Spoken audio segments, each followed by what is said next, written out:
Bismillahirrahmanirrahim. Innal hamdalillah nahmaduhu wa nasta'inu wa nastaghfiruh wa na'udzu billahi min shururi anfusina wa min sayyiati a'malina. May yahdihillahu fala mudilla lahu wa may yudlil fala hadiya lahu. أشهد أن لا إله إلا الله وحده لا شريك له وأشهد أن محمدا عبده ورسوله أما بعد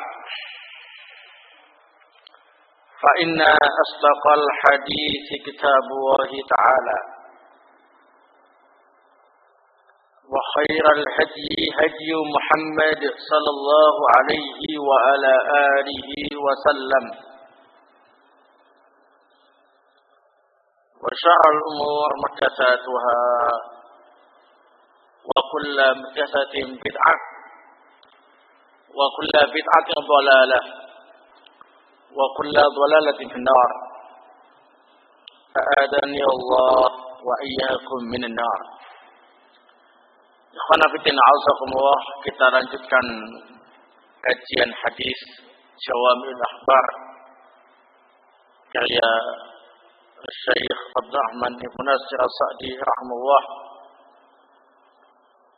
Insyaallah kita akan mengkaji hadis yang ke-91 dan seterusnya. Nah, dan kalau memang cukup waktunya, insyaallah kita selesaikan sekalian kitabnya. Nah, barakallahu fikum. Qala rahimahullah al-haditsul hadi wa tis'un. Hadis yang ke-91. Min awamirillahi wa nawahihi. Di antara perintah-perintah dan larangan-larangan Allah Subhanahu wa taala. Perlu diketahui bahwasanya Islam ini memuat perintah-perintah dan juga larangan-larangan. Dalam hadis ini disebutkan beberapa perintah dan beberapa larangan. Tidak semuanya, tapi beberapa saja. Barakallahu fikum.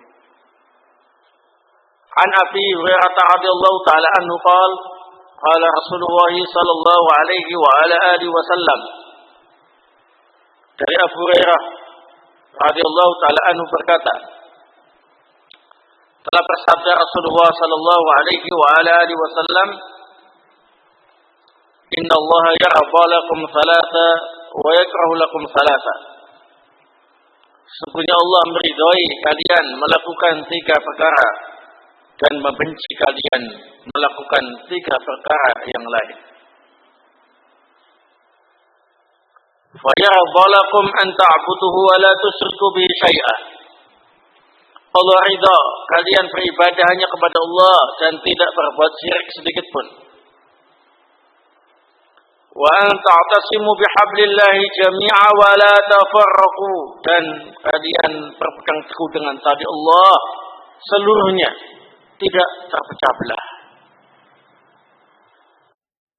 Nah, wa yakrahu lakum qila wa qal wa kasratus su'al wa idha'atul mal.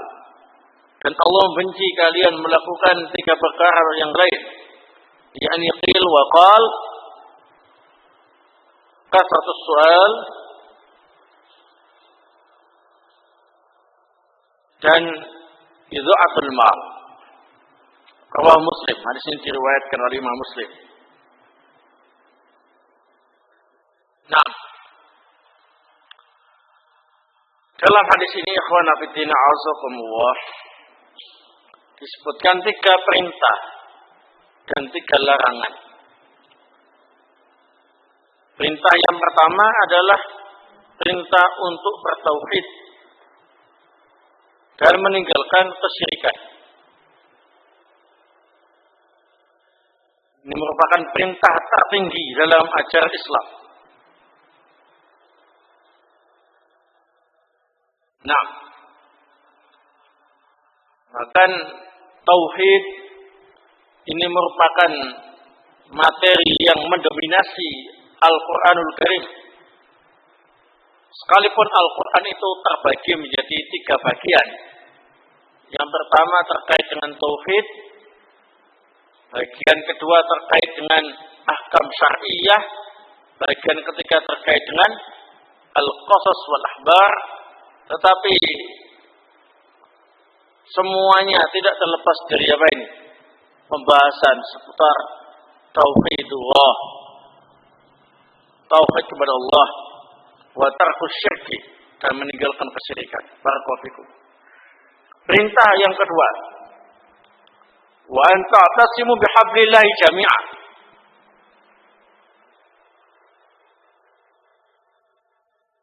Nah, berpegang teguh dengan tali Allah secara keseluruhan. Nah, jadi perintah kedua ialah perintah untuk bersatu di atas agama Allah, di atas keikhlasan, dan di atas mutaba'atul Rasul,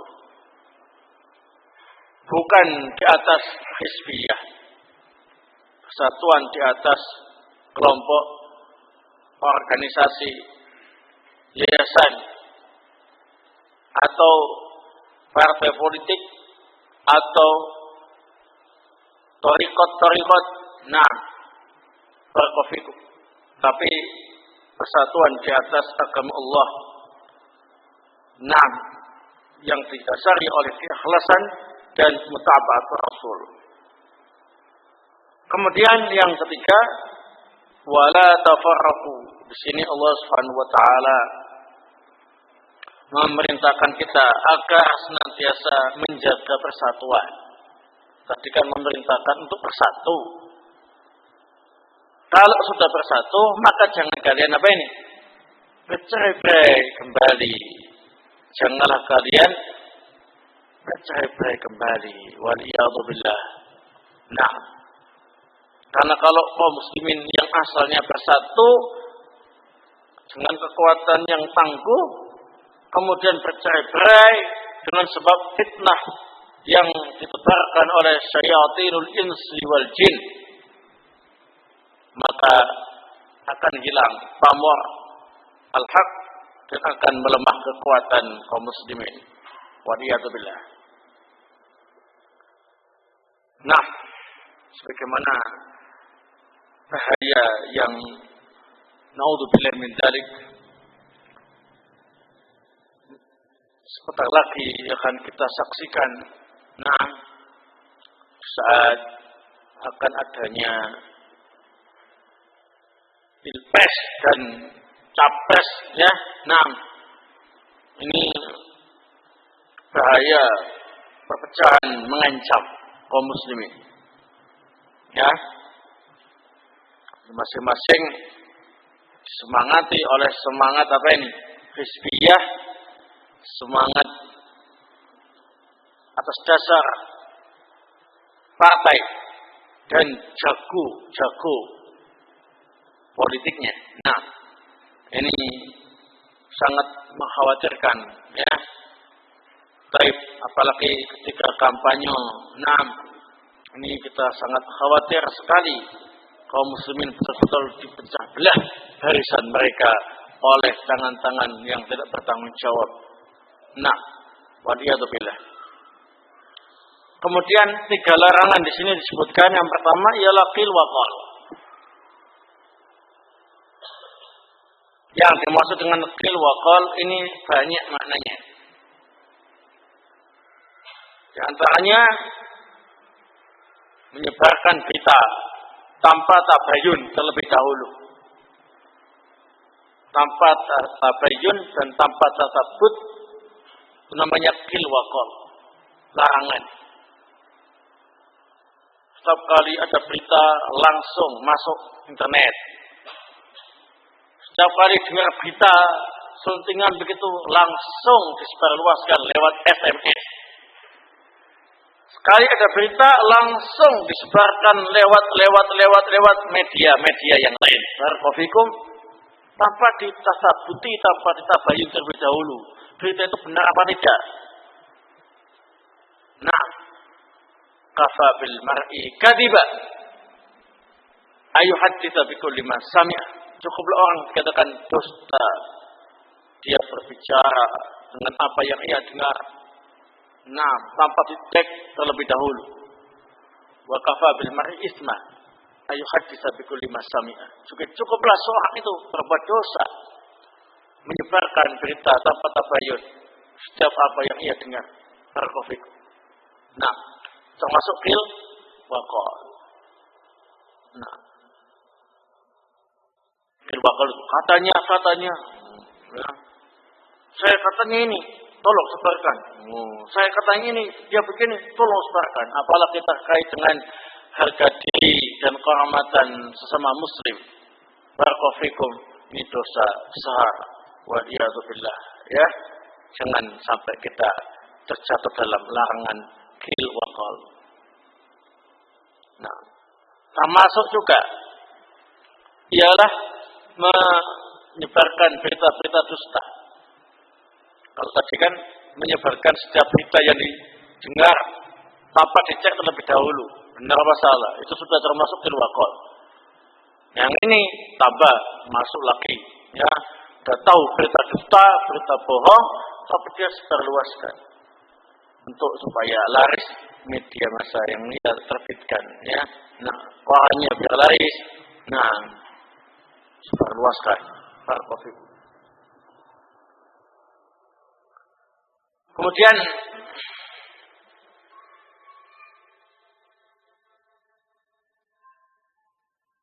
yang kedua, ada satu soal. Ini terkait dengan soal dunia min ghairi hajah wa darurah. Minta-minta dalam urusan dunia tanpa ada keperluan dan tanpa ada hal yang darurat. Ya, nah, dia tidak sedang butuh dan tidak dalam kondisi darurat. Nah, itu larangan minta-minta kepada orang lain, ya. Nah, juga termasuk di sini ialah as-su'al ala wajib ta'anud, yakni pertanyaan-pertanyaan yang sifatnya apa ini? Bentuk keras kepalaan yang sia-sia yang dulu pernah kita sampaikan itu, ya. Nah, namanya kasratu soal yang dilarang, ya. Menanyakan sesuatu yang tidak bermanfaat, menanyakan suatu perkara yang gaib, melebihi keterangan dari Al-Quran dan Sunnah, menanyakan tentang hakikat, kaifiyah, sifat-sifat Allah Subhanahu wa Ta'ala dan yang sejenisnya. Nah, adapun kalau banyak bertanya untuk istifsar atau istirsyad, minta penjelasan, minta bimbingan, maka ini apa ini? Mahmud, terpuji, ya. Nah, barakallahu. Dan yang ketiga yang termasuk larangan ialah idha'atul mal, menyia-nyiakan harta.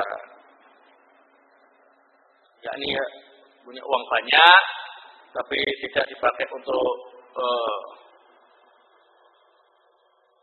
ya sesuatu yang bermanfaat, bahkan untuk sesuatu yang madarat. Wa'iyadzubillah, ya. Diambil-ambilkan untuk senang-senang, pesta pora, ya.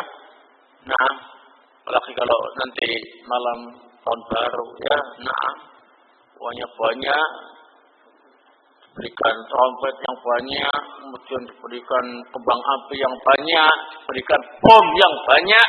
Nah, diberikan apa lagi yang banyak? Ya, banyak-banyak, ya kan? Nah, menghabiskan malam pergantian tahun, ya. Nah, dengan pesta pora, nah, makan-makan, jalan-jalan sampai mecet. Nah, ini semuanya termasuk larangan itu atul mal. Khalas. Barakallahu fikum. Qala rahimahullah al-hadits tsani wa tis'un. Hadis yang ke-92. Min adabil isyrah baina zawjain. Di antara adab-adab pergaulan suami istri. Ya. Nah, ini sudah saatnya untuk menjelaskan pergaulan suami istri. Ya, nah, setiap kali ada yang ngomong kok selalu minta bab ini, ya, nah. Kalau di majelis-majelis taklim yang lain sudah saya sampaikan, karena pesertanya kebanyakan mutazawijun. Tapi kalau di majelis ini tak lihat pesertanya banyak yang masih bujang-bujang. Nah, barakallahu, maka ada sesuatu yang mungkin dibutuhkan. Nah, sebagai bahan persiapan. Nah, ya, tak ada salahnya. Tetapi saya sampaikan sesuai dengan keterangan di sini saja. Tidak melebar ke sana kemari. Nanti salah pahami oleh aktor-aktor yang memang suka menyebarkan fitnah. Nah, karena kan nanti katanya terlalu vulgar, porno dan lain sebagainya. Nah, untuk keselamatan semua pihak, maka saya sampaikan dengan bahasa yang agak formal sedikit. Nah, tapi ya jangan kemudian dianggap kaku. Ya, yang penting diamalkan saja, dan yang penting hubungan suami istri di antara antum semuanya harmonis. Nah, barakallahu rukun sampai mati dua-duanya. Nah, barakallahu. An Aisyah radhiyallahu taala anha qalat, dari Aisyah radhiyallahu taala anha berkata, dakhalat Hindun bintu Utbah imra'atu Abi Sufyan ala Rasulillah sallallahu alaihi wa ala alihi wasallam. Hindun bintu Utbah, istrinya Abu Sufyan, menemui Rasulullah sallallahu alaihi wa ala alihi wasallam. Faqalat, si Hindun berkata, ya Rasulullah, inna Abu Sufyan rajulun syahih. Ya Rasulullah, suamiku itu Pak Abu Sufyan pelit banget. Nah, la yu'tini minan nafaqah ma yakfini wa yakfi aniyah. Kalau ngasih nafkah tidak pernah mencukupi untuk kebutuhan saya dan kebutuhan anak-anak saya. Illa ma akhadtuhu mimma li bi ghairi, kecuali kalau saya terpaksa ngambil hartanya tanpa sepengetahuan dia, baru bisa cukup untuk makan sehari-hari. Wa Rasulullah, fa'al alayya fi dzalika junah, apakah tidak akan saya ngambil uang suami untuk memenuhi kecukupan kebutuhan saya sehari-hari bersama anak-anak saya yang tidak diberikan oleh Abu Sufyan, mendapatkan dosa? Qala Rasulullah sallallahu alaihi wa alihi wasallam, maka Rasulullah sallallahu alaihi wasallam bersabda, khudhi min mali bil ma'ruf ma yakfiki wa yakfi baniki. Silakan kamu ambil uang Abu Sufyan itu, tapi dengan cara yang baik-baik, ya, sesuai dengan kebutuhanmu dan kebutuhan anak-anak. Nah, hadis ini disepakati oleh Imam Al-Bukhari wa Muslim, muttafaqun alaih. Nah, hadis ini ikhwan fillah azakumullah memiliki banyak faedah. Faedah yang paling penting ialah sesuai dengan bab, yakni adab dalam bergaul suami istri, ya. Ini hadis salah satu bentuk kasus rumah tangga yang ternyata ini merupakan salah satu pemicu terbesar sengketa rumah tangga. Apa ini? Masalah ekonomi. Suami tidak ngasih nafkah istri dan anak-anaknya secara cukup, padahal punya uang banyak. Untuk apa uangnya? Ya, untuk hal-hal yang lain. Nah, barakallahu. Nah, ini menyebabkan banyak konflik rumah tangga, ya. tengkar.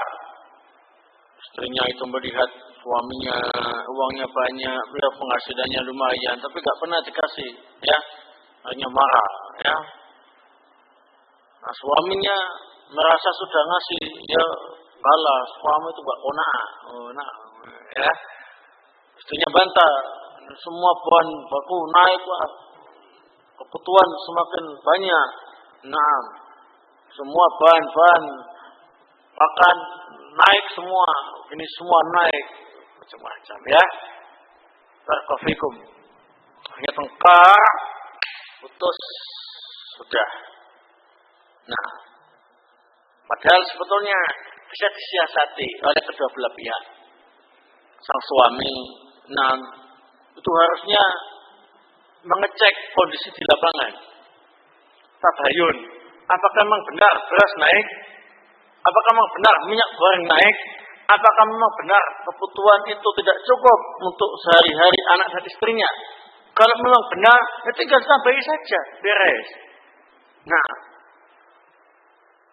tapi kalau tidak benar, memang istrinya ini suka foya-foya, nah, kasih belajar banyak, tapi kurang terus.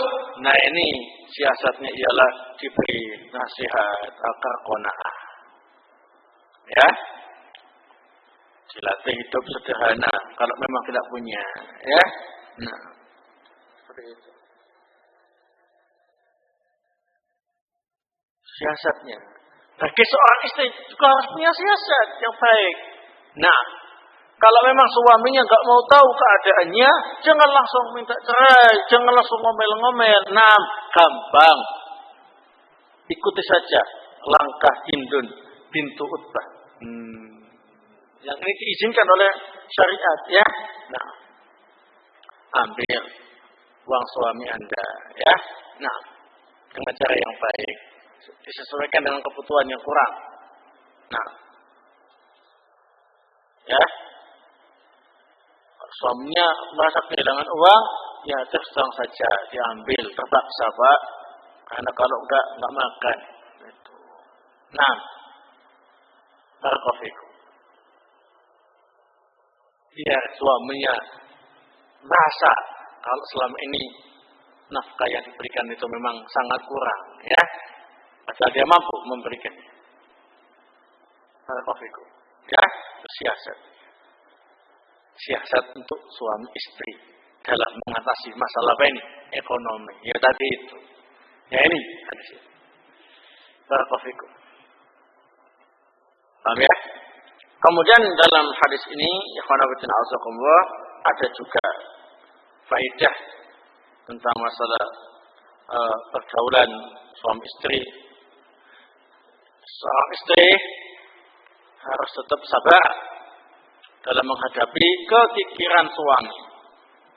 Ya, dalam arti jangan sampai hal itu menjadikan dia memutuskan untuk gugat cerai.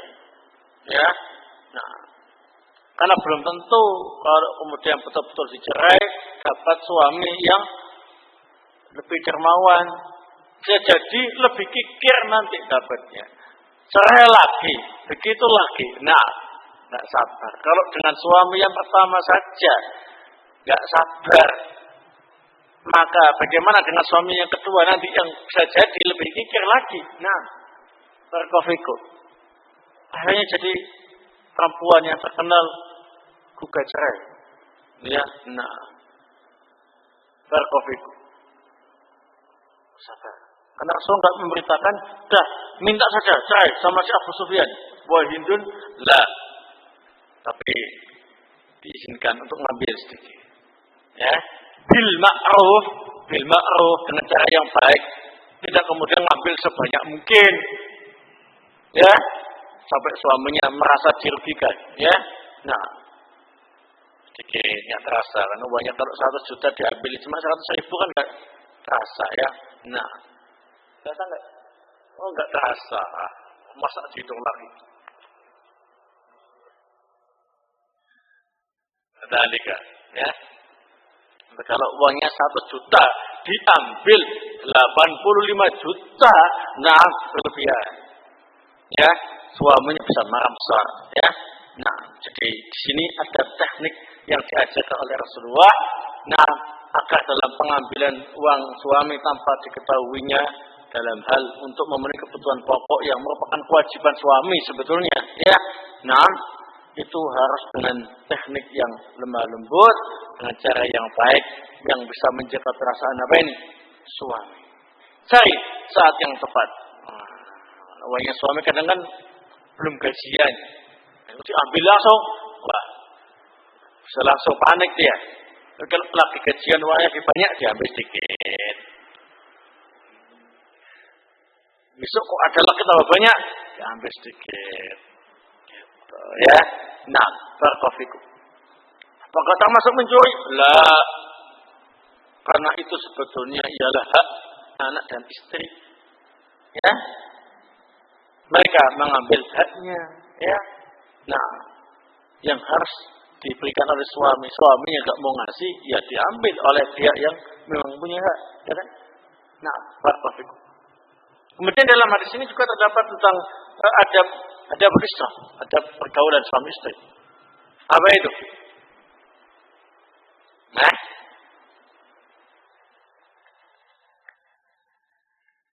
wajibnya seorang bapak memberi nafkah anak dan istrinya.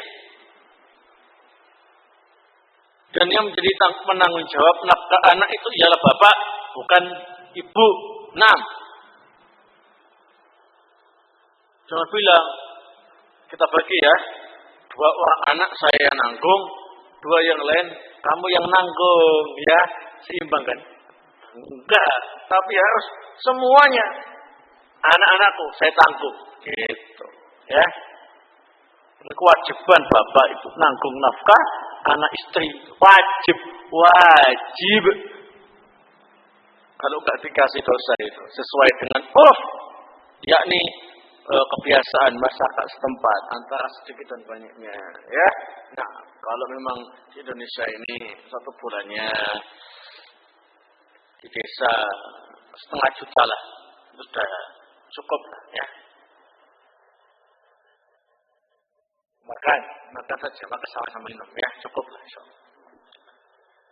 Kalau di kota, ya 1 juta lah. Nah, walaupun uangnya kan ngasihnya sedikit-sedikit, kalau dihitung kan 1 juta. Coba kalian ngasih uang, 1 hari ngasih istri 40.000, 1 bulan jadi berapa? 1.200.000, tuh lebih dari 1 juta kan? Nah, barakallahu. Itu di Indonesia. Kalau di Malaysia lebih tinggi lagi tingkat ekonominya, ya. Nah, anggaplah 2 juta lah. Standar gaji pembantu rumah tangga di Malaysia. Saya lihat di beberapa pengumuman penerimaan TKI itu, ya, gaji pembantu rumah tangga Malaysia itu 2 juta 1 bulan. Hah? Kalau di Indonesia gaji pembantu rumah tangga 1,5 juta itu sudah masya Allah makmur itu, ya. Nah, ada nikah.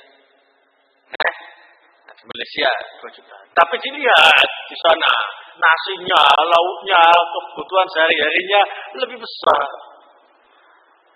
Ya, hitung-hitung sama saja. Kecuali kalau di sana puasa terus. Uangnya disetor ke Indonesia jadi banyak, ya kan? Nah, atau yang ngirim orang Malaysia, tapi yang hidup di Indonesia yang dikirimi, ya, kayak anak-anak mahasiswa Malaysia di sini itu, ya, jadi plus terus gak minus itu, insya Allah. Di sana dibilang saya coba bisa ngirim 2 juta ya, wah gitu. Di sini luar biasa 2 juta, ya, nah, bisa ditabung macam-macam, bisa beli macam-macam, ya. Nah, kadzalika. Al-muhim nafkah untuk anak istri itu sesuai dengan urf masing-masing tempat dan keadaan, ya. Nah, tidak ada batas minimal dan maksimal. Tambah banyak tambah baik. Tambah baik. Yang namanya anak kalau dikasih kecukupan, nah, aja matinya. Apalagi istri dikasih kecukupan, namanya perempuan sudah langsung. Mereka kan soalnya mengedepankan apa ini? Perasaan, emosi, ya kan? Nah, orang bisa menghadapi kehidupan ini bila dibandingkan dengan laki-laki, ya. Barakallahu. Tapi kalau kemauannya anak ini gak dituruti, bisa mengamuk anaknya, ya, bisa bantai orang tuanya, ya. Nah, saya sempat baca berita itu di Klaten itu, ya. Anak yang sudah berumah tangga tapi masih minta ibunya sepeda motor itu katanya, 10 juta. Enggak dituruti, berarti ibunya sudah tua 70 tahunan itu. Nah, karena enggak dituruti digorok begini ibunya. Mampus. Nah, itulah anak. Yang penting keinginannya dituruti. Kalau enggak, sudah enggak tahu hubungan anak dan orang tua, ya. Itulah permasalahan sekarang ini. Ya. Baik. Jadi jangan sampai diremehkan masalah ekonomi itu, ya. Demi keutuhan rumah tangga antum semua, masalah ekonomi ini diperhatikan baik-baik. Jangan diremehkan. Kalau memang punya uang lebih, kasih. Kalau memang enggak punya, terus sampaikan. Sabar, qanaah. Mudah-mudahan Allah memberi rezeki pada kita semua. Tapi kalau punya uang banyak, istrinya dikasih sedikit, betul-betul perasaannya, ayo, gajinya 3 juta per bulan, saya kok cuma dikasih 300.000, ngasih siapa lagi? Ayo, nah, jangan-jangan ada wanita simpanan yang lain, nah, ini mencurigakan, ya, akhirnya bentrok, bengkak, macam-macam, ya, gara-gara masalah itu. Pemberian nafkah yang kurang. Atau ada sebagian wanita yang memang keturunan orang kaya, biasa hidup mewah, biasa hidup enak. Nah, dapat laki-laki miskin. Nah, asalnya gak apa-apa, yang penting saya bisa nikah sama Anda. Nah, saya senang sama laki-laki itu, ya. Nah, gampang, beres. Nanti saya yang ngurus. Dia merasa uangnya masih banyak dari orang tuanya, ya, di perempuan itu. Orang tuanya kemudian stop suplainya. Nah, murni dia hidup sendiri, uangnya habis. Nah, sudah terbiasa hidup enak. Nah, minta suaminya nggak pernah bisa dituruti. Nah, wah, kata sang istri, kalau begini terus mas, saya bisa stres. Nah, daripada stres, nah, sebaiknya kita sampai di sini saja, ya. Nah, kadzalika kukajai, karena masalah ekonomi itu banyak, ya. Maka ikhwan fillah azakumullah, berusahalah dengan cara yang halal, bekerjalah dengan cara yang halal, ya, dan penuhi kebutuhan anak istri Anda, cukupi mereka, karena mereka itu makhluk yang dhaif, yang lemah. Jadi yang lemah-lemah semacam itu harus apa ini? Sering disuplai. Nah, kalau tidak benar-benar tambah lemah mentalnya, ya. Nah, jarang sekali wanita yang bisa hidup seadanya, yang bisa menerima apa adanya. Bayangkan, anaknya tambah lama tambah banyak. Kalau dia itu nyerang terus, ya kan? Sementara penghasilannya enggak digenjot. Nah, pemberian nafkahnya juga tetap. Anak 1 sama anak 10 itu sama nafkahnya. Pokoknya saya hanya ngasih kamu 1 bulan 300.000. Nah, cukup gak cukup itu? Anaknya tambah atau tidak itu? Nah, Allahul musta'an. Ini lama-lama akan terjadi pertengkaran. Saya sering datangi ikhwan salafiyin sendiri. Ikhwan. Padahal dia itu pekerja pabrik ya, sebagainya. Malam-malam ada muskil apa? Istri saya itu enggak puas-puas, Ustaz, tak kasih macam-macam. Gaji saya itu memang 1 bulannya cuma 600.000, Ustaz. Tapi istri saya naket 1 bulan itu minta 1 juta. Stres saya. Nah, antum bilang gimana? Saya sabar. Ya sudah sabar. Katanya dia mengancam, kalau nggak bisa memenuhi target 1 juta, dia yang akan kerja, keluar rumah, tidak peduli. Gitu. Apakah saya harus mencari istri saya, Ustaz? Itu.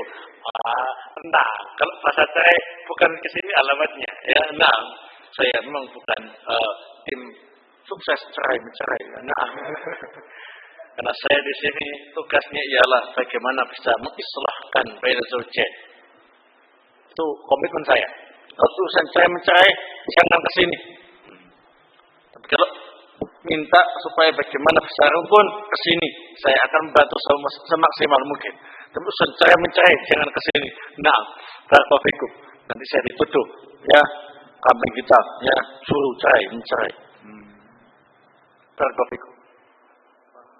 Bukan menanyakan hukum tolak dan sejenisnya, bukan.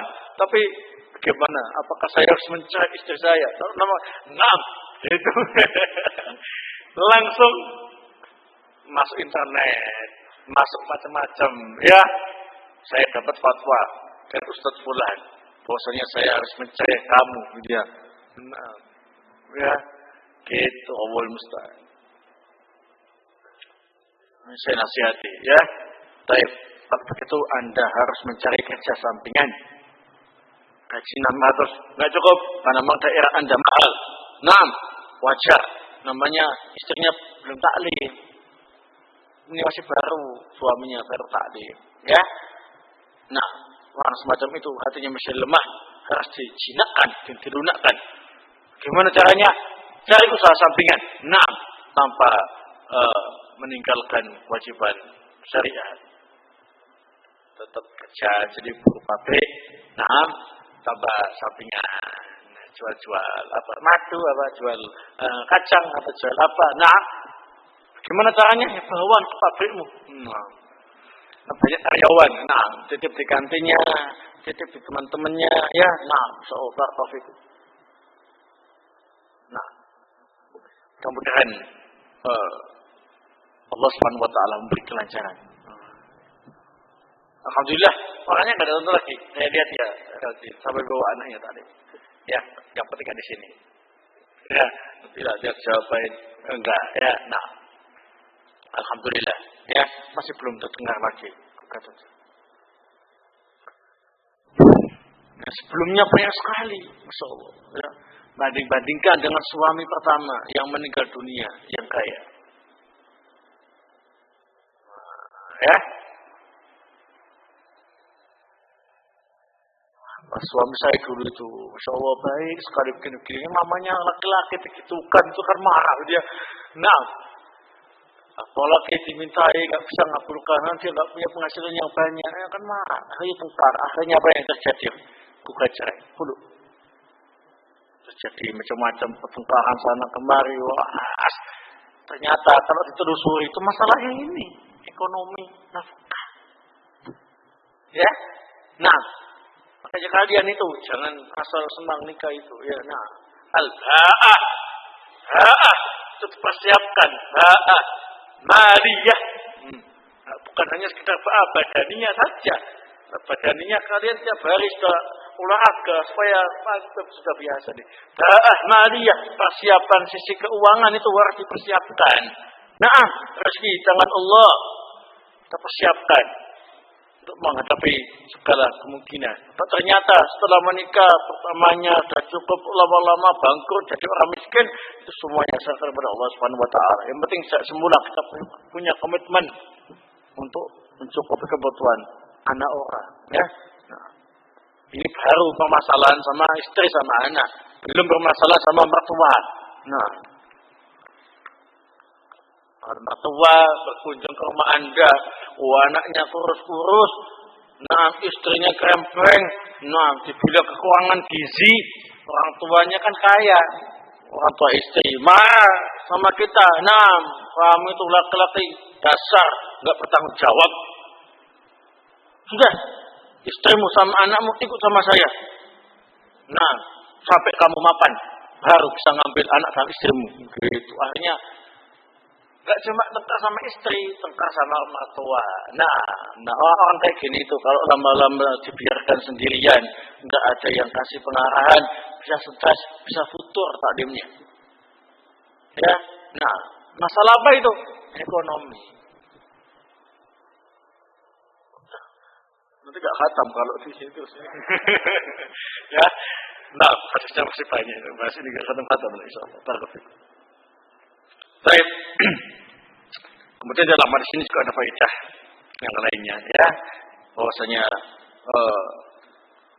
minta fatwa kepada seseorang yang terpercaya dengan menyampaikan permasalahan sebenarnya itu tidak termasuk riba terhadap orang yang menjadi kasus permasalahan itu. Ya. Nah, atau at-tadallum, melaporkan tindakan kedzaliman seseorang kepada orang yang dipercaya untuk bisa mengatasinya juga tidak termasuk riba. Termasuk sesuatu yang dikecualikan, ya. Sebagaimana ini Hindun menceritakan aib suaminya di depan siapa ini? Rasulullah SAW. Inna Abu Sufyan rajulun syahih. Ya Rasulullah, Abu Sufyan itu rajulun syahih, orang yang sangat pelit. Aib itu, ya. Suaminya dibilang pelit di depan Rasulullah. Kalau tahu marah besar itu, ya. Nah, tapi tidak termasuk riba. Rasulullah tidak mengatakan riba kepada Hindun ibn Utbah. Nah, beliau membiarkannya karena Hindun merasa didolimi sama suaminya. Atau yang kedua, Hindun menyebutkan kronologis minta fatwa kepada beliau sehingga hal ini tidak termasuk bentuk riba. Barakallahu. Tapi jangan suka tasahul dalam masalah ini, ya. Jangan dilebarkan semuanya dalam rangka minta fatwa ini. Lah, tenang, ya. Jadi kalian jangan suka melebarkan permasalahan yang sempit, ya. Permasalahan pengecualian dari riba itu permasalahan yang sempit, tidak luas. Jadi jangan diperlebar. Nanti jangan-jangan kita beralasan itu pengecualian tidak termasuk riba, tapi ternyata jatuh dalam apa ini? Riba. Waliyadzubillah. Selama bisa disiasati, maka ambil siasat itu daripada harus berargumen dengan pengecualian dari riba yang berbahaya nanti kalau kita terlalu meluas, ya. Barakallahu. Qala rahimahullah al-hadits tsalits wa tis'un. Hadis yang ke-93. An Abi Bakrah radhiyallahu taala anhu qala Sami'tu Rasulullah sallallahu alaihi wa ala alihi wasallam yaqul la yahkum ahadun baina itsnaini wa huwa ghadban. Muttafaqun alaih. Termasuk min adabil qada, adab dalam menghukumi seseorang. Dari Abu Bakar radhiyallahu taala anhu berkata, aku mendengar Rasulullah sallallahu alaihi wa alihi wasallam bersabda, janganlah salah seorang menghakimi dua orang yang bersengketa dalam keadaan dia marah. Nah,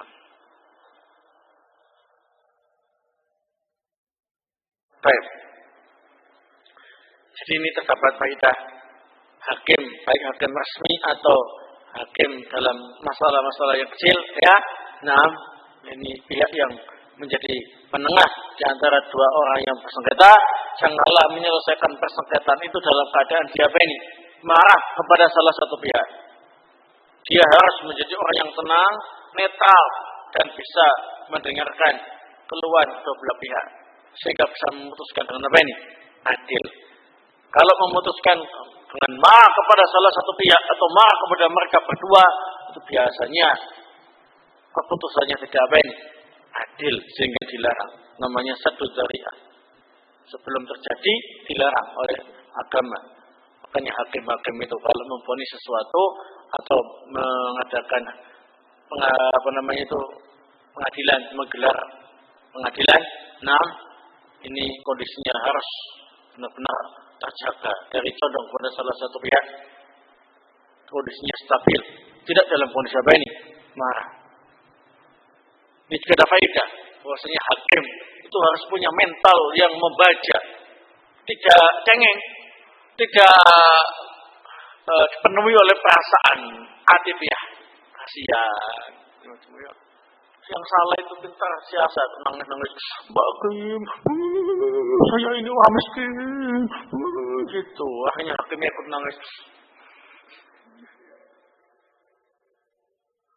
saya putuskan bebas orangnya. Saya nggak tega hukum orang miskin. Karena saya ingat, saya dulu tuh miskin juga. Wah, orang kayak gini tuh nggak layak jadi hakim. Ya, hakim itu harus bisa nahan perasaannya. Ya, uang nangis banyak ya. Baik, terus lanjutkan. Ya, kamu salah. Ya, hukum penjara 20 tahun. Nangis. Memang dia salah. Silakan nangis di penjara. Begitu. Ya. Kemudian hakim itu juga tidak boleh seorang yang pemarah. Bahaya ya. Yang sudah mudah marah. Pemarah, bukan marah. Ada orang yang marah ya, biasa kadang orang itu marah ya. Pemarah itu ya, dia itu sedikit singgung marah. Nah, ada pengadilan kadang-kadang apa hakimnya itu ya pelan-pelan langsung marah. Woi, kamu siapa? Tak polis penjara juga. Nah, ini menyebabkan keputusannya tidak objektif karena marah atau pemarah. Tarpofiku. Qala rahimahullah al-haditsul rabi' wa tis'un. Hadis yang ke-94. An-nahyu 'anil israf fil mubahat. Larangan berlebihan dalam perkara yang mubah. Hukum asalnya sesuatu itu apa?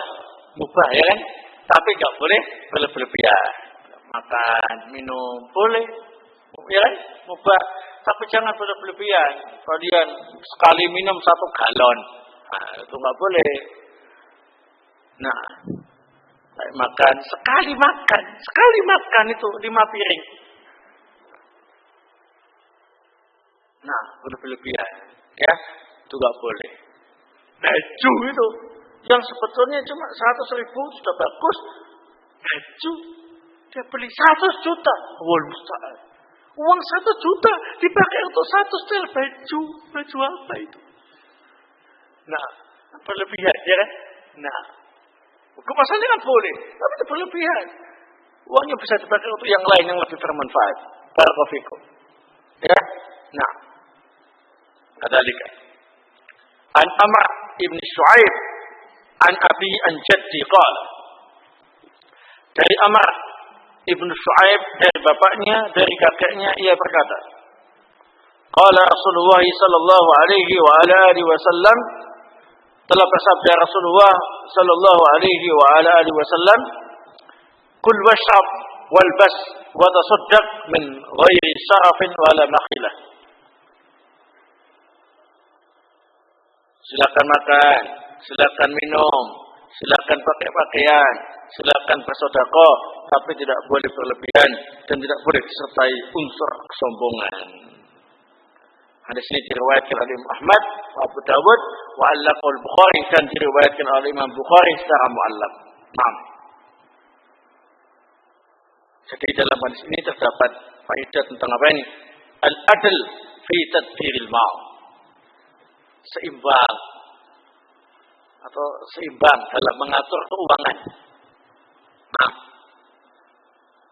makan minum secukupnya, tidak berlebihan, dia tidak kurang, ya. Nah, sedekah juga demikian, ya, dengan perhitungan, tidak terlalu sedikit, ya tidak terlalu berlebihan sampai dia sendiri minta-minta. Masa orang yang bersedekah sampai dia minta-minta, ya. Nah, berlebihan berarti, ya kan? Nah, barakallahu. Sebagaimana contoh-contoh yang telah saya sebutkan tadi itu, ya. Hukum asal semuanya di dunia ini mubah, tetapi tidak boleh apa ini? Berlebihan. Kalau sudah berlebihan atau disertai dengan kesombongan, maka masuk dalam keharaman, ya. Haramnya itu berlebihannya itu bukan nasi, bukan air yang diminum, bukan pakaian yang dipakai, tapi berlebihannya itu yang diharamkan. Kesombongannya itu yang diharamkan. Barakallahu. Qala rahimahullah al-haditsul khamis wa tis'un. Hadis yang ke-95. Busyral mukmin, berita gembira untuk orang yang beriman. An Abi Dzar radhiyallahu taala anhu qala, Qila ya Rasulullah, ara'aita rajul ya'malul amala minal khair wa yahmaduhu aw yuhibbuhu an-nasu alaihi, qala tilka ajil busyral mu'min. Rawahu Muslim. Abu Dzar pernah berkata, wahai Rasulullah, bagaimana pendapat Anda tentang seseorang yang melakukan amal kebaikan, kemudian dipuji sama orang, dicintai sama orang? Apakah ini termasuk riya? La. Ya, kata Rasulullah, itu ialah kabar gembira yang Allah sediakan untuk mukmin tadi. Hadis ini diriwayatkan oleh Imam Muslim. Ya. Kecuali kalau dia ingin dipuji, ingin disayang sama orang, lain lagi. Ya. Nah, dia beramal lillahi ta'ala sesuai dengan sunnah Rasul, sampai banyak orang yang suka sama dia, sampai banyak orang yang muji sama dia, itu rezeki dari Allah, fadilah dari Allah untuk orang tadi. Ya, nah, nggak termasuk riya. Barakallahu. Yang penting dia tidak menginginkannya ketika beramal, ya. Tapi pujian dan kecintaan orang itu datang dengan sendirinya setelah dia berbuat baik. Ikhlaskan Allah Subhanahu wa ta'ala. Ini termasuk buah ikhlasan, dicintai dan dipuji orang tanpa diminta. Itu ya. Bencana riya itu gitu. Minta dipuji dan dicintai orang, malah dicaci maki dan dicela sama orang. Ya. Nah, bukan hanya manusia yang mencela, tapi Allah Subhanahu wa taala yang mencelanya. Barakallahu. As-sana'ul hasan termasuk bentuk busra lil mukmin. Termasuk yang lain ialah ar-ru'ya shalihah, mimpi yang baik, termasuk busra untuk orang beriman. Nah, qala rahimahullah al-hadits sadis wa tis'un. Hadis yang ke-96. Fadlu birril walidain. Keutamaan berbuat baik kepada kedua orang tua. Ini sudah jelas. Ya, wajib hukumnya bagi anak untuk berbuat baik kepada kedua orang tuanya, baik dengan lisannya, qauli, ataupun dengan tindak tanduknya atau fi'li. Jadi birrul walidain itu dijelaskan oleh Syekh Abdurrahman Ibn Nasir As-Sa'di rahimahullah dalam tafsir beliau. Wa bil walidain ihsana itu meliputi qauli wa fi'li. Birrul walidain dengan ucapan, ya, ucapannya lemah lembut, tidak suka bentak-bentak, tidak suka menentang hal-hal yang tidak bertentangan dengan syariat, ya. Dengan tindak tanduk, ya, membantu dalam perkara-perkara yang dibolehkan oleh syariat, ya. Nah, barakallahu. An Abdullah bin Amr radhiyallahu taala anhu qala Rasulullah sallallahu alaihi wa ala alihi wasallam, idza Allah fi ridal walidain wa sukhtullahi fi sukhtil walidain. Akhrajahu Tirmidzi wa sahahahu Ibnu Hibban wal Hakim. Dari Abdullah bin Amr radhiyallahu taala anhu berkata Rasulullah SAW bersabda, ridha Allah ada pada keridhaan kedua orang tua, kemurkaan Allah ada pada kemurkaan kedua orang tua. Hadisnya diriwayatkan oleh Tirmidzi, disahihkan oleh Ibnu Hibban dan Al-Hakim. Nah, hadis ini dhaif. Nah, karena dalam sanadnya terdapat Atha al-Amiri, ini termasuk majhulul hal. Nah, tapi makna hadis ini sahih, ya. Kalau orang tua itu ridha sama anaknya yang baik, maka Allah akan ikut ridha. Kalau orang tua itu benci dan murka sama anaknya karena tindak tanduknya dan ucapannya yang tidak baik, maka Allah ikut murka. Tidak secara mutlak ridha Allah dan kebencian Allah kepada hamba. Apakah orang tuanya? Lah, kalau orang tuanya membenci anaknya yang baik, apakah Allah menggunakan qaulnya orang tua? Lah, ya. Nah, atau orang tua ridho dengan anaknya yang bejat, yang menyimpang, apakah Allah mengambil qaulnya orang tua? Lah, ya. Jadi ridhonya orang tua terhadap anaknya yang berbuat baik itu menyebabkan Allah juga ridho. Kebencian orang tua terhadap anaknya yang tidak baik atau ucapannya atau tindakan yang tidak baik itu menyebabkan Allah juga apa ini? Benci dan murka. Wallahu taala a'lam bis-shawab. Qala rahimahullah al-haditsus sabi' wa tis'un. Hadis yang ke-97. Fadlul ikhlas, keutamaan ikhlas. An Anas bin Malik radhiyallahu taala anhu qala Rasulullah sallallahu alaihi wa ala alihi wasallam. Dari Anas bin Malik radhiyallahu taala anhu berkata, Rasulullah SAW bersabda, "Salasun la yughallu alaihinna qalbu muslim. Ikhlasul amal lillah wa munasahatu wulatil umur wa luzumu jama'atil muslimin. Fa inna da'watahum tuhitu mawara'ahum." Rawahu Muslim. Ada 3 perkara yang tidak menyisakan kebencian di hati orang muslim. Artinya amalan-amalan ini itu menyebabkan hati orang muslim itu senang, tidak benci, ya. Nah, yang pertama, ikhlas dalam beramal kepada Allah Subhanahu wa taala. Ada orang itu ikhlas dalam beramal, orang-orang itu senang. Dalam hati mereka tidak ada ghil, tidak ada ketidaksukaan, mesti senang sama orang yang ikhlas dalam beramal, ya. Kemudian yang kedua, menasihati para pemerintah yang zalim. Nah, kalau ada orang yang biasa nasihati pemerintah supaya baik, ya, pihak yang lain itu senang sama orang itu. Kenapa? Dengan itu mereka yang takut-takut dalam memberi nasihat kepada penguasa telah terwakili, ya kan? Nah, akhirnya pemerintahnya berubah jadi baik, tambah senang, ya kan? Nah, senang sama orang yang melakukan munasahah kepada waliul amr.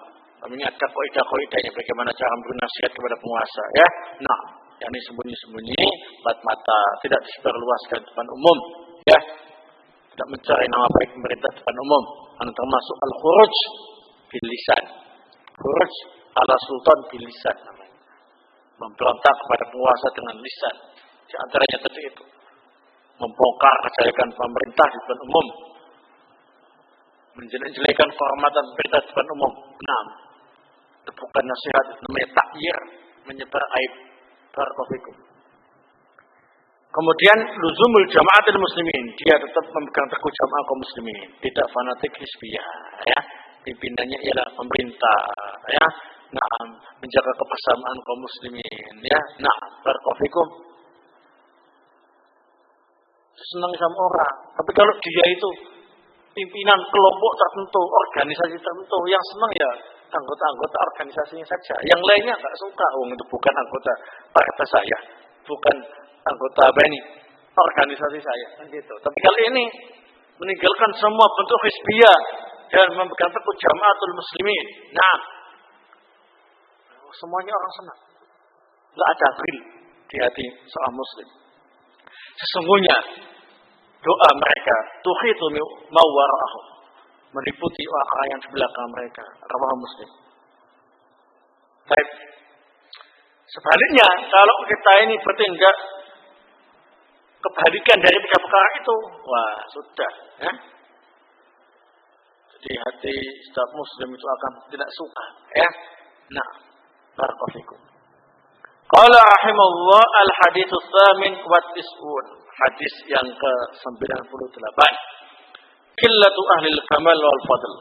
Semakin sedikit orang yang memiliki kesempurnaan dan keutamaan dalam agama ini. Ini semakin hari semakin sedikit orang yang utama dan memiliki kewibawaan yang tinggi dalam agama, ya. Nah, wadiyadzubillah. An Abdullah bin Umar radhiyallahu taala anhu qala Rasulullah sallallahu alaihi wa alihi wasallam, dari Abdullah bin Umar radhiyallahu taala anhu berkata, Rasulullah SAW bersabda, "Innaman nasu kal ibilil mi'ah, la takadu tajidu fiha rakhilah." Muttafaqun alaih. Manusia itu bagaikan 100 ekor unta yang hampir tidak ada yang menungganginya. Muttafaqun alaih. Hadis ini disepakati oleh Imam Bukhari dan Muslim. Nah, ini berita dari Rasulullah tentang keadaan di akhir zaman, ya. Nah, banyak orangnya, tapi yang berwibawa, yang bikin orang itu menghormatinya atau menjadikan dia tokoh karismatik yang disegani itu semakin sedikit. Kayak entah satu jalan juga ada orang yang tertarik untuk naik di atasnya. Nah, barakallahu fikum. Ini mengapa? Dikarenakan sudah meninggalkan ilmu agama, meninggalkan belajar agama, belajar mengamalkan agama, ya, berpindah ke pentas-pentas politik praktis. Nah, dulu kan sekali kiai di pesantrennya, ya kan, berwibawa. Setelah itu kemudian meninggalkan pesantrennya, nah, terjun di dunia politik praktis, nah, hujat sana, hujat sini, kampanye sana, kampanye sini, nah, barakallahu fikum. Wahainya dia juga dicela oleh pihak lain, macam-macam, ya kan? Nah, hanya wibawanya habis-habis, sudah bukan dai, sudah umat. Nah, tapi dai satu umat. Ya apa enggak? Iya. Apalagi kalau tersangkut kasus korupsi, wah, langsung hancur. Semakin hari, semakin mendekati hari kiamat, semakin sedikit orang yang berwibawa dan memiliki keutamaan dalam masalah ilmu syariat dan Islam. Ya, akan banyak yang pintar macam-macam, ternyata sepak terjangnya, akhlaknya, nah, tidak berwibawa, seperti tidak pernah berilmu sama sekali. Ucapannya kotor, suka nuduh orang sembarangan, macam-macam, ya. Padahal dia membawa ilmu syariat yang besar. Nah, apalagi yang enggak berilmu. Apa enggak tambah parah? Nah, iya. Oh, yang ilmunya banyak saja, ucapannya bisa kotor, nuduh orang sembarangan, tidak suka tabain tersebut, apalagi yang enggak punya ilmu apa-apa. Nah, tambah bisa kotor lagi omongannya. Nah, benar. Ya, nah. Hadis Rasulullah sallallahu alaihi wa ala alihi wasallam. Semakin sedikit, ya, ahlul fadl fil ilmi syar'i. Barakallahu fikum. Ya. Nah, maka kita berdoa kepada Allah Subhanahu wa taala supaya menjadi ahlul fadl, yakni dikarenakan at-ta'lim, dikarenakan at-taqwa dan sebagainya. Barakallahu fikum. Qala rahimahullah al-hadits at-tasi' wa tis'un. Hadis yang ke-99, hadis yang terakhir. Nah. Fadl tamasuk bis sunan fi akhir zaman. Keutamaan berpegang teguh dengan sunnah Rasulullah di akhir zaman. An Anas bin Malik radhiyallahu taala anhu qala Rasulullah sallallahu alaihi wa ala alihi wasallam, Rasulullah sallallahu alaihi wa ala alihi wasallam bersabda, "Ya'ti 'ala nasi zamanun." Akan datang kepada manusia masa al-qabidu ala dinihi kal-qabidi ala al-jamr. Orang yang memegang teguh agamanya itu bagaikan orang yang memegang bara api. Ya, panas sekali. Rawahu Tirmidzi, hadis ini diriwayatkan oleh Tirmidzi. Hadis ini dengan sanad ini itu sanadnya dhaif, tetapi banyak syawahid yang lainnya sehingga Syekh Albani rahimahullah menjelaskan hadis ini derajatnya naik, ya, menjadi sahih li ghairihi. Sebagaimana yang dijelaskan oleh beliau dalam As-Sahihah. Dalam hadis ini termasuk nasihat yang terakhir dalam kitab ini, bahwasanya kita tetap berpegang teguh dengan sunnah kapanpun dan dimanapun. Apalagi kita ini ada di akhir zaman. Maka berat sekali, lebih berat orang mengamalkan sunnah di zaman sekarang ini daripada di zaman sahabat radhiyallahu taala anhum ajma'in. Betul-betul bagaikan memegang bara api, ya. Nah, panas.